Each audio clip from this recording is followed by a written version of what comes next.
नमस्कार दोस्तों, स्वागत है आपका आपके अपने YouTube channel exam growth tips and tricks में। Railway group D, NTPC, CBT 2 परीक्षा के लिए साइंस के लिए टॉपिक वाइज क्लास है, जिसमें हम फिजिक्स अभी स्टार्ट किए हैं। फिजिक्स चल रहा, फिजिक्स में आज दूसरा टॉपिक करेंगे, कार्य, समय और ऊर्जा, वर्क, एनर्जी एंड टाइम।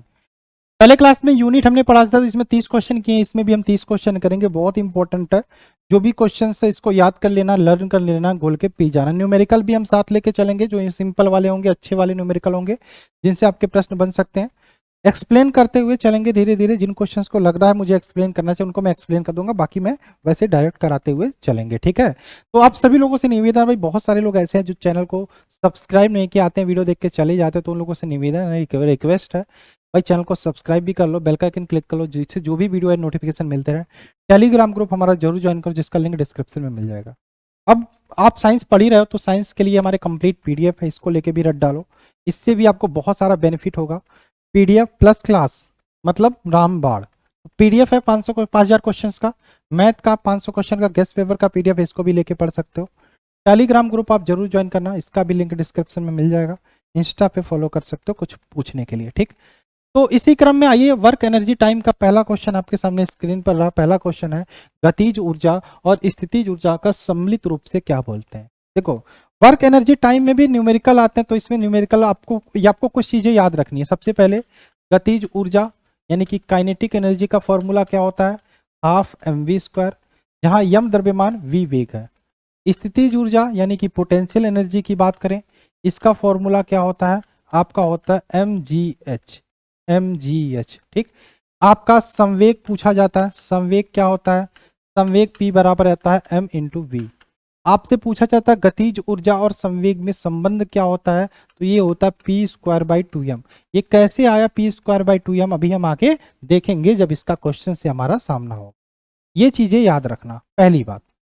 दूसरा, कल मैंने शक्ति का मात्रक क्या बताया था, वोल्ट बताया था, तो शक्ति का मात्रक क्या होता है, वाट होता है। इसको आप लोग सही कर दीजिए, जल्दीबाजी में मैंने वोल्ट बता दिया था, तो शक्ति का मात्रक वाट होता है, इसको सही कर लीजिए।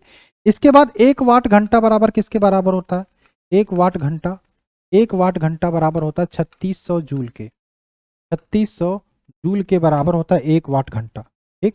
1 किलोवाट घंटा भी याद रखिएगा, 1 किलोवाट घंटा किसके बराबर होता है। ये सारे जो मैं बता रहा हूँ ये याद कर लो, इसी चैप्टर से रिलेटेड है। 3.6 × 10⁶ जूल के, ये सारे क्वेश्चन आए हुए हैं, ठीक है। यहां से न्यूमेरिकल बन जाएगा, ये क्वेश्चन आए हुए हैं आपके एग्जाम में, अगर जो आप प्रीवियस ईयर पेपर लगाते हो तो आपको पता होगा, ठीक। तो गतिज ऊर्जा हाफ mv², स्थितिज ऊर्जा mgh, संवेग p बराबर mv होता है, संवेग और गतिज ऊर्जा में संबंध p²/2m। शक्ति का मात्रक वाट होता है, 1 वाट घंटा बराबर 3600 जूल, 1 किलोवाट घंटा बराबर 3.6 × 10⁶ जूल के बराबर होता है। अब ये क्वेश्चन नंबर 1 की बात करें, गतिज ऊर्जा और स्थितिज ऊर्जाओं का सम्मिलित रूप से क्या कहा जाता है, यांत्रिक ऊर्जा। ऑप्शन नंबर सी यहाँ पे राइट आंसर हो जाए, ठीक है। चलिए आगे चले, क्वेश्चन नंबर हम बात कर लेते हैं 2 की। क्वेश्चन नंबर 2 क्या है, 2 है आपका कि एक हल्के तथा एक भारी पिंड का संवेग समान है, तो किसकी गतिज ऊर्जा अधिक होगी। तो गतिज ऊर्जा की बात करें तो हल्के पिंड की गतिज ऊर्जा अधिक होगी। जब हल्के तथा भारी पिंड का संवेग समान होगा तो गतिज ऊर्जा हल्के पिंड की अधिक होगी, हल्के पिंड की अधिक होगी, option number A. Question number 3 की बात करें, कार्य करने में मानव शरीर द्वारा प्रयुक्त ऊर्जा कैसी होती है। तो इसका याद रखिएगा, कार्य करने में मानव शरीर द्वारा प्रयुक्त जो ऊर्जा होती है वो स्थितिज ऊर्जा होती है। ऑप्शन नंबर इसका सी राइट आंसर होगा। क्या होगा, ऑप्शन नंबर सी इसका राइट आंसर हो जाएगा इसका, ठीक है। तीसरे का सी इसका राइट आंसर हो जाएगा, ऑप्शन नंबर सी, ठीक। क्वेश्चन नंबर 4 की बात करें, एक प्रयुक्त बल तथा पिंड का विस्थापन, एक प्रयुक्त बल तथा पिंड का विस्थापन एक दूसरे से 90 डिग्री के एंगल बनाते हैं, तो यहाँ पर कोई भी कार्य किया है, कोई भी कार्य नहीं किया जाएगा, शून्य कार्य होगा। यहाँ पर कार्य क्या होगा, शून्य होगा। जब भी एक प्रयुक्त बल तथा एक पिंड एक दूसरे पे 90 डिग्री का कोण बनाए तो यहाँ पे कार्य जो होगा शून्य होगा। क्वेश्चन नंबर 4 की बात करें और 5 की बात करें, आकार में बदलाव के कारण शरीर द्वारा प्राप्त ऊर्जा को क्या कहा जाता है। आकार में बदलाव के कारण शरीर द्वारा प्राप्त ऊर्जा को कहा जाता है प्रत्यास्थ स्थितिज ऊर्जा, ऑप्शन नंबर बी। प्रत्यास्थ स्थितिज ऊर्जा कहा जाता है, option number B right answer. Question number बात करें 6, जब दो लोचदार पिंड, लोचदार आपने स्प्रिंग देखा होगा, लचकदार होता है भाई, दो लोचदार पिंड आपस में जोर से टकराते हैं तो क्या होता है, दोनों अपनी प्रारंभिक स्थिति आकृति प्राप्त करने के लिए लग जाते हैं या शुरू हो जाते हैं टकराने के बाद, option number B right answer. दोनों पिंड दोबारा अपनी प्रारंभिक आकृति प्राप्त करने के लिए शुरू हो जाते हैं, ऑप्शन नंबर यहाँ पे बी राइट आंसर होगा। क्वेश्चन नंबर 7 की बात करें, रॉकेट के सिद्धांत पर कार्य करता है। बहुत ही महत्वपूर्ण क्वेश्चन, बहुत ही इंपॉर्टेंट क्वेश्चन। मैं रुक नहीं रहा हूँ, टाइम नहीं दे रहा हूँ, जल्दी जल्दी करा रहा हूँ क्योंकि भाई एग्जाम नजदीक है आपके। ज्यादा टाइम वेस्ट करने से कोई मतलब नहीं है, आप जल्दी से आंसर देखो और आगे बढ़ो। आप समझदार हो, आपको पता क्या आता क्या नहीं। बाकी न्यूमेरिकल पे मैं रुकूंगा, जहाँ पे एक्सप्लेन करना चाहिए वहाँ पे एक्सप्लेन, जहाँ पे डायरेक्ट आंसर बताना चाहिए वहाँ पे मैं डायरेक्ट आंसर बता के आगे बढ़ूंगा। तो रॉकेट याद रखिएगा संवेग संरक्षण के सिद्धांत पर कार्य करता है, हमेशा ऑप्शन नंबर डी, रॉकेट संवेग संरक्षण के सिद्धांत पर कार्य करता है। चलिए क्वेश्चन नंबर बात करें 8, बल एवं विस्थापन दोनों सदिश राशि हैं, ये भी आपको पता होना चाहिए। कल मैंने क्लास में सदिश और अदिश के बारे में अच्छे से एक्सप्लेन किया था। सदिश का मतलब जिसमें दिशा और परिमाण दोनों होती है, अदिश का मतलब जिसमें केवल परिमाण होती है, दिशा नहीं होती। तो बल और विस्थापन दोनों सदिश राशि है, लेकिन बात करें कार्य की तो कार्य एक अदिश राशि है, ऑप्शन नंबर बी, कार्य एक अदिश राशि है, option number B right answer. कार्य का फॉर्मूला होता है बल गुणे विस्थापन, बल गुणे विस्थापन। ठीक, क्वेश्चन नंबर 9 की बात करें, किसी पिंड का गतिज ऊर्जा 4 गुनी हो जाए तो इसका संवेग का मान क्या होगा। देखो गतिज ऊर्जा और संवेग, गतिज ऊर्जा संवेग होता है P बराबर m इंटू वी। ठीक, और यहीं पे काइनेटिक एनर्जी का फॉर्मूला होता है आपका हाफ एम वी स्क्वायर। ठीक, हाफ एम वी स्क्वायर। ठीक, क्या मैं यहां से v की वैल्यू निकाल सकता हूँ, v बराबर आपका हो जाएगा P बाई एम। ठीक, अगर जो इस v की वैल्यू को यहाँ पे पुट करते हैं तो क्या हो जाएगा, हाफ एम वी आपका हो जाएगा P square by M square. ठीक, तो यम से ये यम कटा, यानी कि आपका हो जाएगा पी स्क्वायर बाई 2m। यहीं से हमें पता चलता है किसी वस्तु की जब गतिज ऊर्जा 4 गुना करोगे तो इसका संवेग जो होगा वो 2 गुना हो जाएगा, यानी कि प्रारंभिक मान से 2 गुना। ठीक है, तो किसी पिंड का गतिज ऊर्जा 4 गुनी करोगे तो उसका संवेग उसके प्रारंभिक मान का 2 गुना हो जाएगा। और गतिज ऊर्जा और संवेग में संबंध क्या होता है, P square by 2m, option number यहाँ पे हो जाएगा सी। चलिए क्वेश्चन नंबर 10 की बात करें, यदि किसी गतिमान वस्तु का संवेग p है, संवेग p है, द्रव्यमान m है, तो p एवं m पदों में गतिज ऊर्जा का मान होगा। अभी मैंने बताया क्या आया, p square by 2m, p square by 2m इसका राइट आंसर होगा, ऑप्शन नंबर डी। ठीक है, कैसे निकालना है ये आपको भी मैंने बता दिया। ठीक है, ये आपको मैंने बता दिया। तो याद रखना, संवेग 2 गुना करते हो तो गतिज ऊर्जा 4 गुनी हो जाती है। एक हल्के एवं एक भारी पिंड की गतिज ऊर्जा समान है। ठीक, तो किसमें संवेग अधिक होगा, किसमें संवेग अधिक होगा, इसका आंसर क्या होगा, तो भारी पिंड में संवेग अधिक होगा।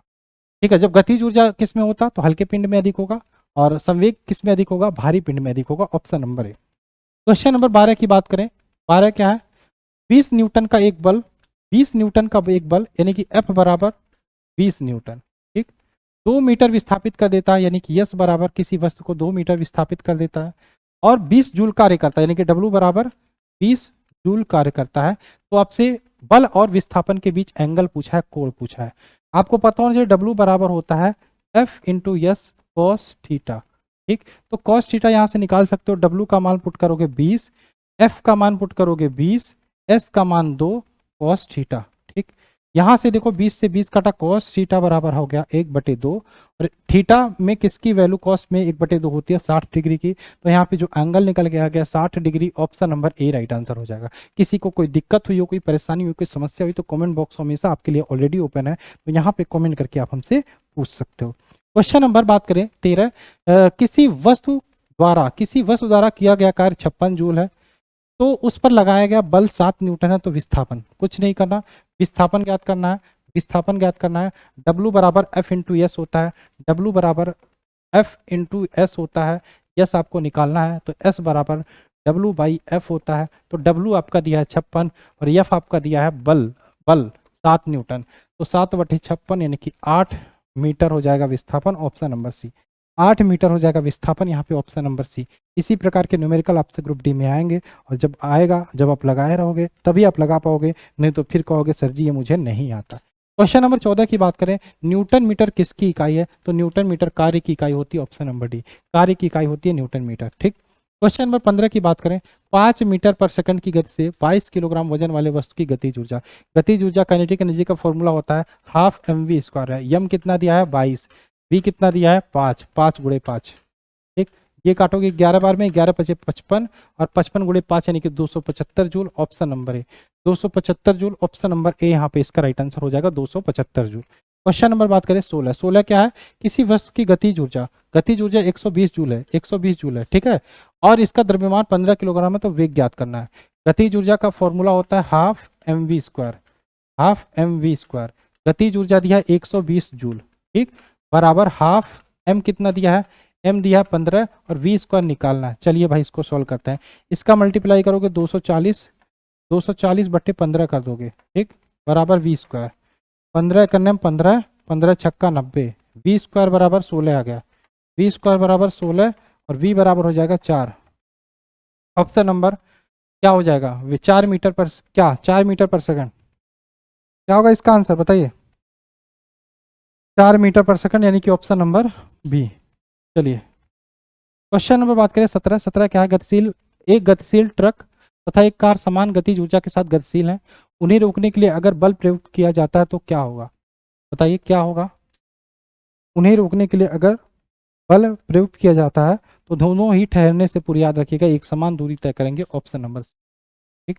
चलिए क्वेश्चन नंबर 18 की बात करें, आदर्श मशीन की दक्षता ये हमेशा किसके बराबर होती है, हमेशा, बताइए, आदर्श मशीन की दक्षता इफिशियंसी, इफिशियंसी हमेशा 100% होती है, 100% होती है, ठीक है, ये ईटा है, ये 100% होती है, ठीक है। क्वेश्चन नंबर बात करें 19। 19 है आपका, तेज गति से आने वाली क्रिकेट गेंद को पकड़ते समय एक क्षेत्र रक्षक अपनी बाहों को पीछे की ओर क्यों खींच लेता है, यानी कि गेंद को लपकते समय अपनी बाहों को थोड़ा सा पीछे खींचते हैं, तो मोमेंटम बनाने के लिए कह सकते हैं, ठीक है। तो यहाँ पे क्या आंसर होगा बताइए, क्योंकि वह लंबे समय तक कम बल का अनुभव करता है, यहाँ पे option number C right answer होगा, ठीक, ऑप्शन नंबर सी। ये क्वेश्चन कई बार रिपीट हुआ है। यदि एक पिंड किसी आनत तल पर लुढ़कता है तो इसके पास क्या रहती है, तो याद रखिएगा, जब आनत तल पर लुढ़कता है, आनत तल मतलब इस प्रकार से तल पर, ठीक है, इस प्रकार से तल पर लुढ़कता है, तो आपका दोनों गतिज एवं स्थितिज ऊर्जा होती है, option number C right answer होगा, ठीक, option number C right answer होगा। क्वेश्चन नंबर बात करें 21। 21 क्या है, जब एक कॉइल यानी कि स्प्रिंग को कॉम्प्रेस करते हैं तो आप उस पर काम करते हैं, बताइए, जब एक कॉइल यानी कि स्प्रिंग को कंप्रेस करते हैं तो आप उस पर काम करते हैं, प्रत्यास्थ स्थितिज ऊर्जा क्या होती है इसमें, इसमें हमेशा बढ़ती है, तो क्या होगी, बढ़ती, यानी कि option number B right answer होगा। क्वेश्चन नंबर बात करें 22। 22 क्या है भाई, एक बंद मार्ग पर किसी संरक्षित बल द्वारा किया गया कार्य होता है, तो ये हमेशा क्या होता है बताइए, ये हमेशा एक बंद मार्ग पर किसी संरक्षित बल द्वारा किया गया कार्य हमेशा न्यूनतम होता है, option number B. Question number बात करें 23। द्रव्यमान और वेग का गुणनफल क्या कहलाता है, ई बराबर एम इंटू वी, द्रव्यमान और वेग का गुणनफल संवेग कहलाता है, ऑप्शन नंबर बी संवेग।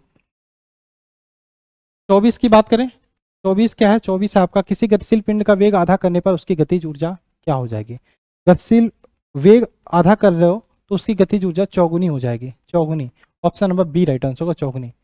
25 की बात करें, कोई कब कह सकता है कि शरीर पर काम होता है, कब कह सकता है शरीर पर काम होता है, जब यांत्रिक प्रभाव के कारण ऊर्जा में वृद्धि हो तब, ऑप्शन नंबर बी। कोई कब कह सकता है कि शरीर पर काम होता है, क्वेश्चन आया हुआ है एक बार रेलवे एनटीपीसी में, जब यांत्रिक प्रभाव के कारण ऊर्जा में वृद्धि हो तब कोई कह सकता है कि शरीर पर काम हो रहा है, option number B right answer होगा।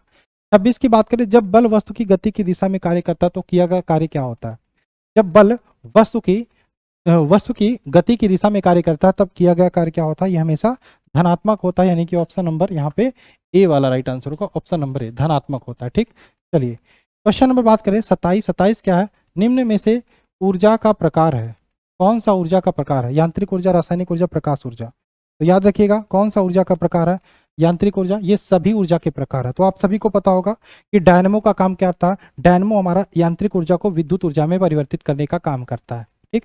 मोमबत्ती रासायनिक ऊर्जा को विद्युत ऊर्जा में परिवर्तित करने का काम करता है। एवं अगर जो हम बात करें, जो हमारा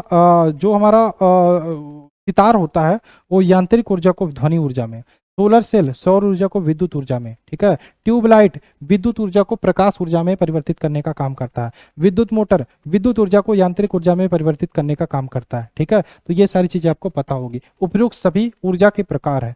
28 की बात करें, जब पंखा बिजली से चलता है तो विद्युत ऊर्जा का किस ऊर्जा में रूपांतरण होता है, तो पंखा जब बिजली से चलता है तो विद्युत ऊर्जा का रूपांतरण जो होता है यांत्रिक ऊर्जा में होता है, option number A right answer होगा, ठीक। क्वेश्चन नंबर 29 की बात करें, 29 क्या है, निम्न में से कौन सा जैव मात्रा ऊर्जा का स्रोत का उदाहरण नहीं है, बताइए, तो यहाँ पे नाभिकीय ऊर्जा राइट आंसर होगा। और लास्ट क्वेश्चन की बात करें, अणुओं की गतिज ऊर्जा होती है, तो याद रखिएगा अणुओं की गतिज ऊर्जा